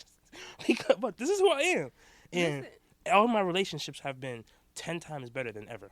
Just being more like, Miss, you're mad weird, and I'm like, do I bring a smile to your face every day though? Mm-hmm. Do you not laugh at my foolishness? Yeah. Okay then, because like I'm weird just because it is what I am. It is who I am. But like, if someone doesn't give me a response to my weirdness, like if they don't entertain my foolishness, I'm less likely to be weird around them because I'm not just doing it because I'm just weird. I'm doing it because I enjoy the response. I enjoy the fact. I like to see like the laughing and the like. Like I just enjoy bringing that out of somebody. So it's like if I don't bring it out of you, then it's like okay, then I'm not gonna do. You're not gonna get all these jokes. Right. You're not gonna get right. So like I do it at like my students always, Miss, you mad weird, Miss, you do the most random things. I'm like. And I'll continue to because as long as even if they're frustrated, they'll be like, "Oh my gosh, like you're so annoying." They're still doing it with a smile on their face. They're annoyed, but they're happy. And I'm like, listen, and school be hard. So it's like if I can bring a smile to your face, I will. So yeah, I'm foolish all the time. I'm foolish everywhere. I don't care where I am. I don't care what I'm doing. Like, if I sense that like you can like receive it well.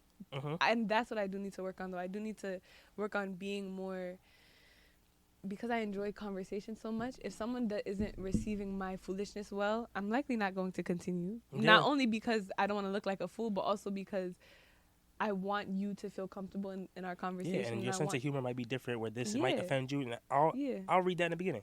So it's like being mindful of and sometimes, it's a blessing and a curse, because sometimes, it means that sometimes people might need to see me being authentic in order for them to like let go of their foolishness as well. And if I'm not hiding, but if I'm holding mine in because I sense that you're not comfortable with it, then I might be hindering your growth potentially.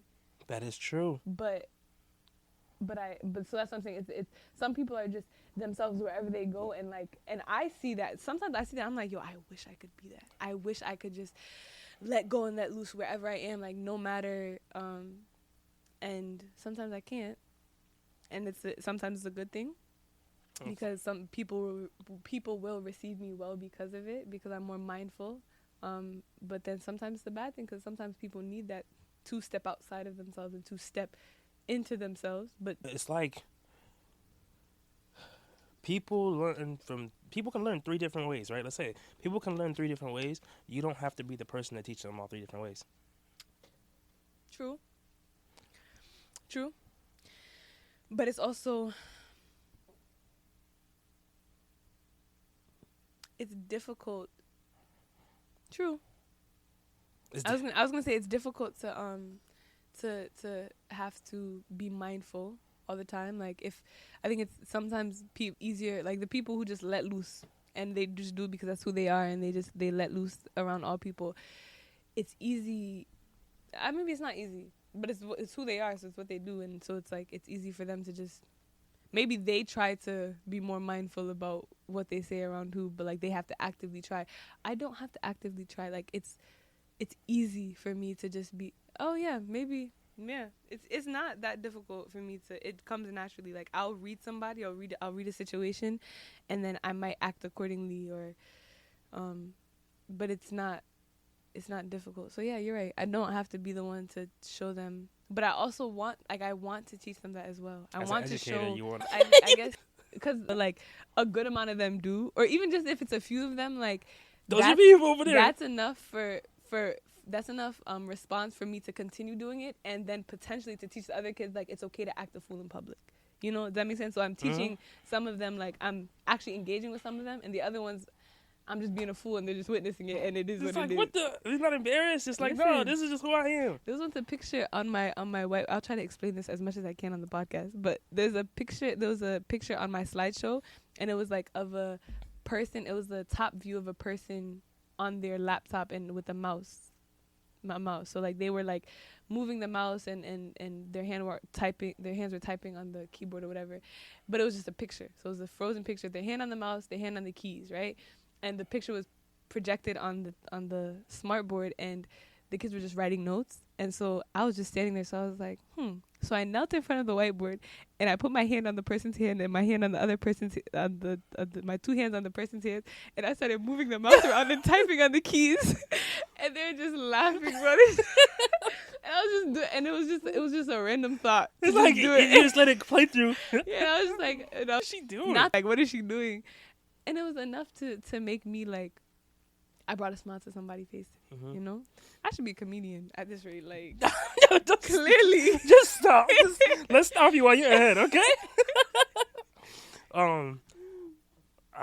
I've had a pleasure. This honestly has been my pleasure talking with you.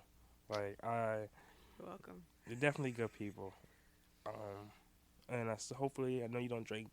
Hopefully, at some point, you do take me off for that drink. So for the Stop and Shop water bottles, you said? What time is it? It's the Corona water bottle. There's this like water bottle that looks like it's beer, but it's water in a can. It's called Liquid Death. Oh, I heard about that. Yeah. Did you like it? I didn't drink it. I saw it on YouTube. I saw like Liquid IV. I've tried that before after that night of drinking. I don't know what that is. It's supposed to give you all the vitamins that you need after drinking because you get dehydrated. But that's another thing. Yeah. I do want to, I would like to close out the podcast. I usually end the podcast with a poem. Every single time? Every single time. So every one of your guests is a poet? No. Initially what I did was I was ending the podcast with a poem. So I was writing a new poem every week. But I know you told me that. That shit wore me down, I can't lie. Yeah, so now that's a lot. I would like for people to share their craft. I do have a poem I can share if you'd like to hear one. I wrote this one when I was in a very I was at a very angry space. So I feel like I want to share it only because I want to let those words out and let Share them. and have people know it's not how I feel anymore. Share them. I will be Um, staring without blinking though. Sicko. I call this poem "You." I wrote this actually July 4th, 2018, and explaining.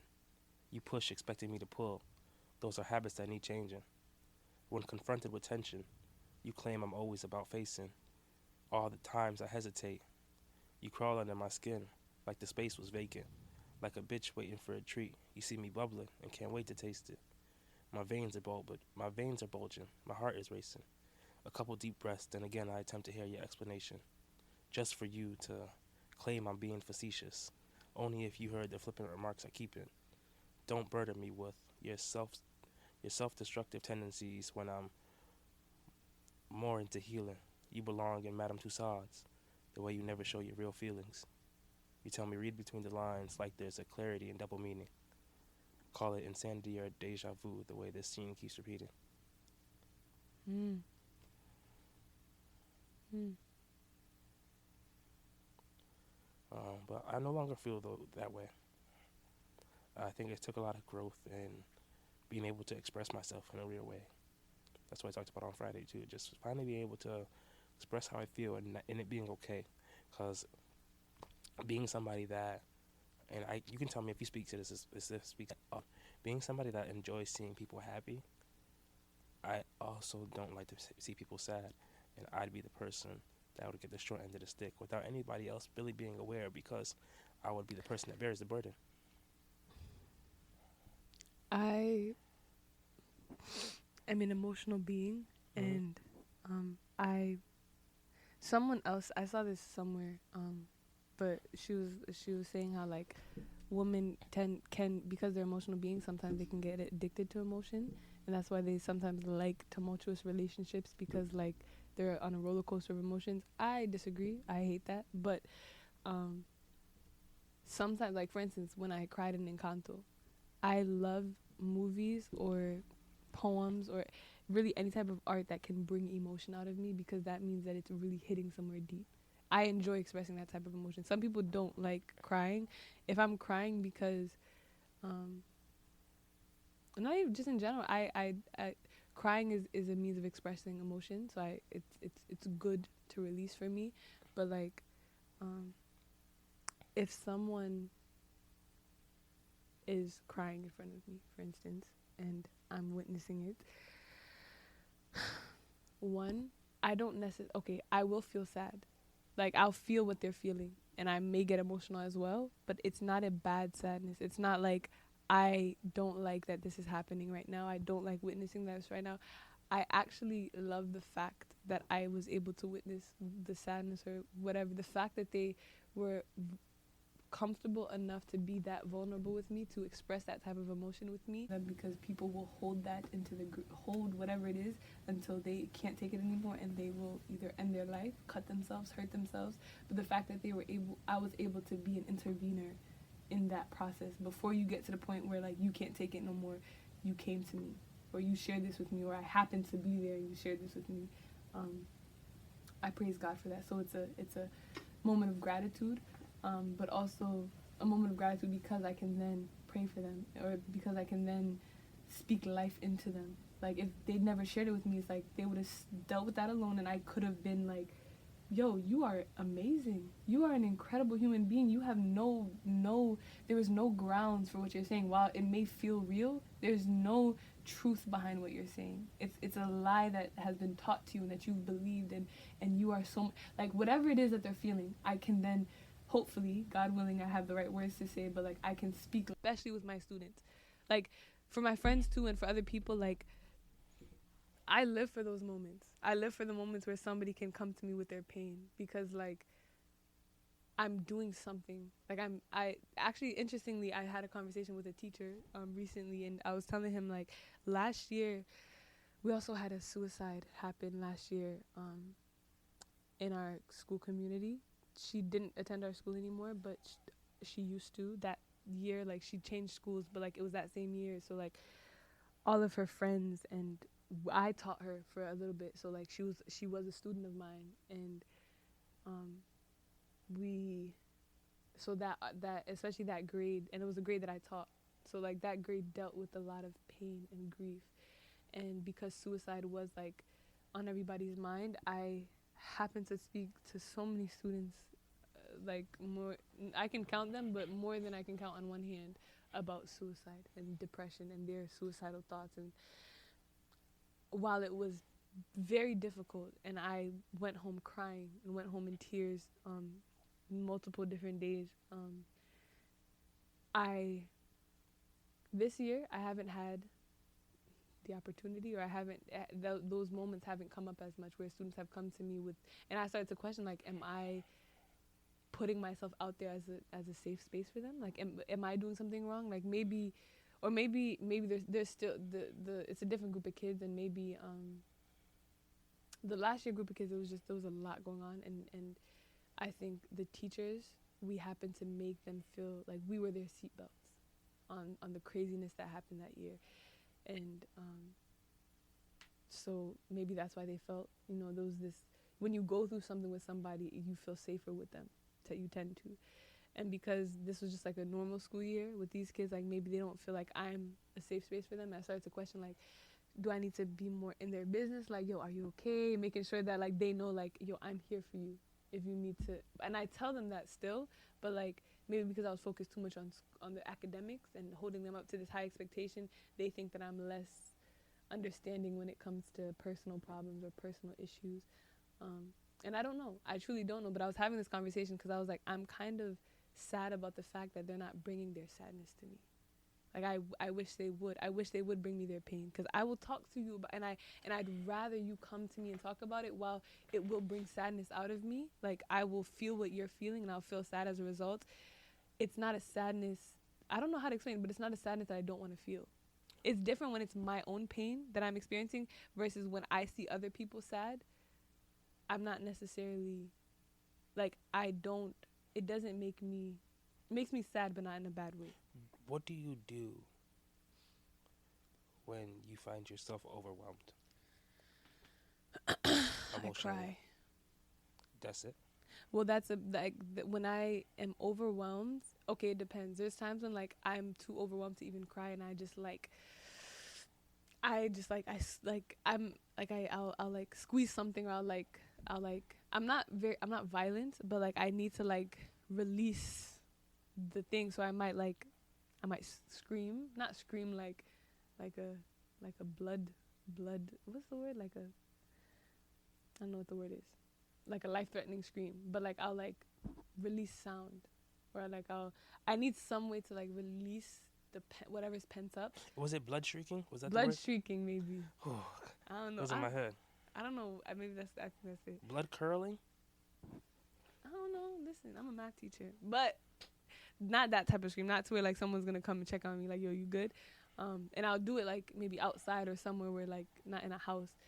But or if I have it within me, I'll cry, and then I'll breathe, and then I will.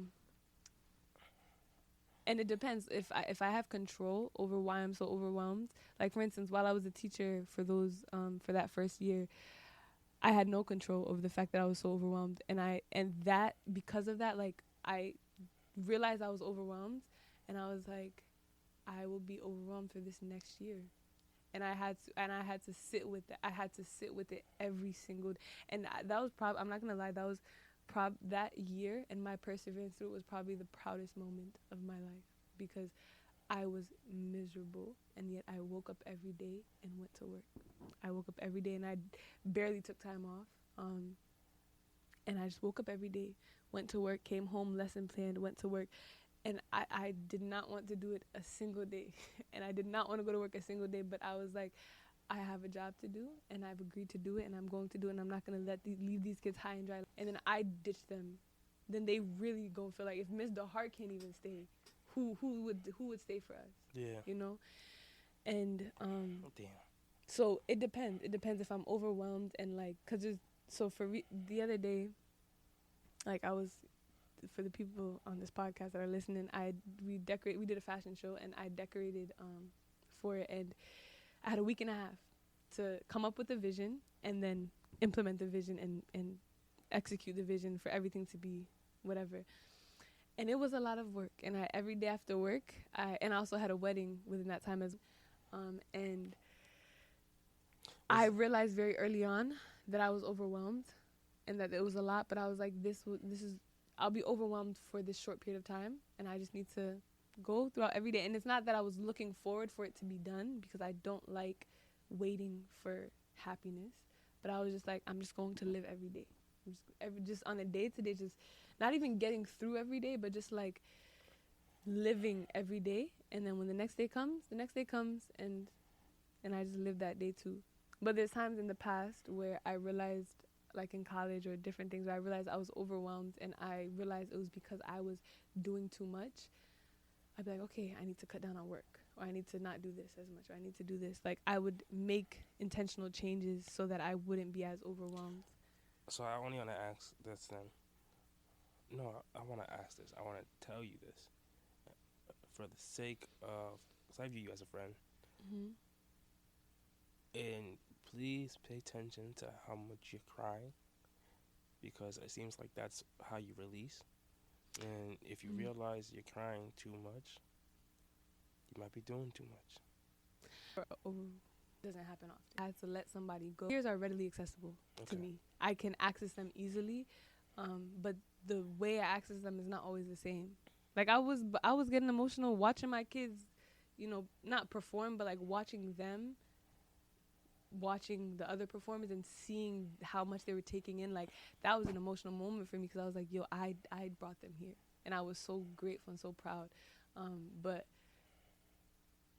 crying out of overwhelmingness, or crying because I'm overwhelmed, doesn't happen often, because even going into this 1.5 week span of me decorating for the fashion show, I knew that it was too much. Mm-hmm. But I knew that I was like, not that I didn't have another choice. I could have passed it off to somebody else, but I knew that I was the best person for the job, and I wanted to challenge myself. And I knew that it would be a lot for me, and I would be stressed out and probably end up in tears a couple of times, but I was like, this challenge is worth that, and I'll leave this challenge with, the ability to say I did that, and that's okay. It was beautiful. It was a beautiful fashion show. Thank you. You did a great job. Thank you. But yeah, so the last time, but I would say I also don't get overwhelmed that much, because I know what I can handle. And even if I am crying because I'm overwhelmed, it's a moment, like it's just to release, and then it's a moment to realize, like, okay, I need to do something. I need to take a step back. I need to breathe. I need to walk. I need to go in nature. I need to, and I'm not just going to sit. Like I said, that's not a recent, but like something I'm proud of that I am continually overcoming, is this, ability to not sit in sadness and not sit in like, oh, I'm overwhelmed, I don't know. No, it's like, so I have to be able to stand in those emotions, or kneel in those emotions, and go to God in those emotions, instead of just sitting in them and crying in them, or pitying myself, or just allowing them to overtake me, but like moving through them and moving with them, which is challenging, but you gotta do what you gotta do. So that's the journey of life, right? Yeah. So like I said, I really want to say thank you for joining me, and to those faithful listeners, this is something to hold us, where our mission is to bring us closer to our emotions, to understand not only who we are, but who we want to be.